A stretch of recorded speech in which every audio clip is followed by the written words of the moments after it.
ದಯವಿಟ್ಟು ಇಲ್ಲೇ ಇರಿಮ್ಮ, ಮುಂದೆ ಹೋಗ್ಬೇಡಿ. ಸಮಾಧಾನ ಮಾಡ್ಕೊಳ್ಳಿಮ್ಮ, ಪ್ಲೀಸ್ ಸಮಾಧಾನ ಮಾಡ್ಕೊಳ್ಳಿ.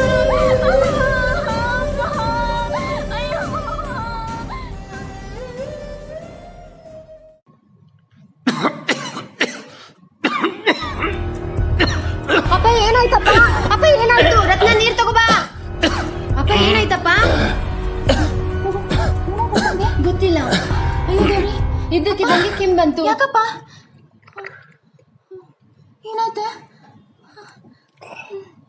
ಏನಾಯ್ತಪ್ಪ? ಯಾಕ್ರೆ ಇಷ್ಟು ಗಾಬರಿ ಬಿದ್ದಿದ್ದೀರಾ? ನಾನೇನು ಸತ್ತೋಗ್ಬಿಡ್ತೀನಿ ಅನ್ಕೊಂಡ್ರ? ಅಯ್ಯೋ ಮುಂಡೆವಾ, ನಿಮ್ಮಿಬ್ಬರಿಗೂ ಮದುವೆ ಮಾಡಿ ಮಕ್ಳು ಮರಿ ನೋಡಿ ಆಮೇಲೆ ಕಣೆ ನಾನು ಹೋಗೋದು. ಅಪ್ಪ ಈ ಟೈಮಲ್ಲಿ ತಮಾಷೆನ ನಿಮ್ಗೆ? ನಿಮ್ಗಿದು ಹೋಗೋದೇ ಇಲ್ಲ ನೋಡಿ ಬುದ್ಧಿ. ಇಷ್ಟು ಬೇಗ ನಿಮ್ಮಿಬ್ಬರನ್ನ ಬಿಟ್ಟು ನಾನು ಹೋಗಲ್ಲ ಕಣ್ರೆ, ಹೋಗಲ್ಲ.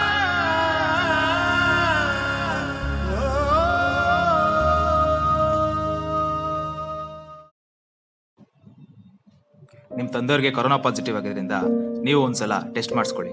ಸ್ಯಾಂಪಲ್ನ ಆಂಬ್ಯುಲೆನ್ಸ್ ಅಲ್ಲೇ ಕಲೆಕ್ಟ್ ಮಾಡ್ಕೊಂತೀವಿ. ಅಲ್ಲ ಡಾಕ್ಟ್ರೆ, ನಮ್ಮಪ್ಪ ಅದೇನ್ ತಪ್ಪು ಮಾಡಿದ್ರು ರೈತರನ್ನ ದೇವ್ರು ಅಂತ ಹೇಳ್ತೀವಿ. ಆ ದೇವ್ರಿಗೂ ಕರುಣೆ ಬೇಡ್ವಾ?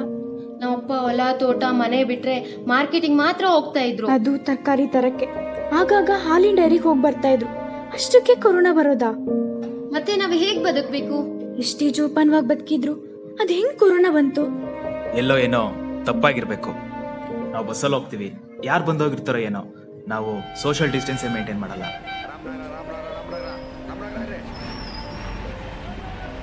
ಕೊರೋನಾ ನಿಯಮಗಳನ್ನ ಕೆಲವರು ಪಾಲನೆ ಮಾಡ್ತಾ ಇಲ್ಲ. ಅಸಡ್ಡೆಯಿಂದ ಸ್ಯಾನಿಟೈಸು ಮಾಡ್ಕೊಳ್ಳಲ್ಲ. ಇನ್ನು ಮಾರ್ಕೆಟ್ಗೆ ಹೋಗ್ತೀರಾ, ಅಲ್ಲಿ ಮಾಸ್ಕೇ ಹಾಕಲ್ಲ. ಅದೊಂಥರ ಮೈ ಮರ್ಸೋ ಜಗತ್ತು. ಎಲ್ಲೆಲ್ಲಿಂದನೋ ಬಂದಿರೋ ಜನ ಒಂದ್ ಕಡೆ ಸೇರೋ ಜಾಗ, ಬೇಕಾಗಿರೋ ಕೇರ್ ತಗೊಂಡಿರಲ್ಲ. ವ್ಯಾಪಾರ ಮುಗಿಸಿ ದುಡ್ಡು ತಗೊಂಡು ಮನೆಗೆ ಹೋದ್ರೆ ಸಾಕು ಅಂತಿರ್ತೀವಿ. ಕೊರೋನಾ ಯಾವ ರೂಪದಲ್ಲಿ ಬರುತ್ತೋ ಯಾರಿಗ್ ಗೊತ್ತು. ಇನ್ನು ಹಾಲಿನ ಡೈರಿ ಹತ್ರ ಅಲ್ಲೂ ಅದೇ ಕತೆ. ಅದಕ್ಕೋಸ್ಕರನೇ ತುಮಕೂರು ಜಿಲ್ಲಾ ಪೊಲೀಸ್ ಅವರು ಪ್ರತಿನಿತ್ಯ ಜನರಲ್ಲಿ ಜಾಗೃತಿ ಮೂಡಿಸೋ ಕೆಲಸ ಮಾಡ್ತಾರೆ. ಅವುಗಳನ್ನ ನಾವು ಪಾಲನೆ ಮಾಡ್ಬೇಕಷ್ಟೇ.